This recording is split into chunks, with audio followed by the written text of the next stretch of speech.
చెయ్యి ఫోన్ చెయ్యి. నేను చెయ్యనండి. చేస్తావా లేదా? ఎందుకు చెయ్యాలండి? ఇలా ఎన్నిసార్లు మా అమ్మ నాన్నలు డబ్బులు అడగమంటారు? అడిగితే తప్పేంటి? అల్లుడికి డబ్బులు ఎవరా? మనం ఏదైనా కష్టములు ఉంటే ఇస్తారు, లేదా ఇల్లు కొన్నా భూమి కొన్నా వ్యాపారం పెట్టినా సాయం చేస్తారు. అది వాళ్ళకి వీలుంటేనే. కిందటి సంవత్సరం అడగమన్నావు, అడిగాను, ఇచ్చారు. ఏం చేసావు? తాగి తందనాలు ఆడావు. 6 నెలల క్రితం అడిగాము, నా ఏడుపు చూసి ఇచ్చారు. ఏం చేసావు? బెట్టింగ్లు ఆడి దొబ్బెట్టావు.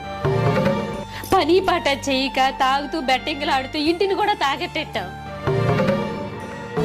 పిల్ల ఇన్నేళ్ళు అవుతుంది, ఇంకా అత్తమామల్ని అడగడం ఏమిటి? నీకు సిగ్గులేదా? రేపు మన కూతురికి పెళ్లి చేసి పంపాక మన అల్లుడు కూడా మీలాగే చేస్తే మాటి మాటికి డబ్బులు అడిగితే మీరిస్తారా?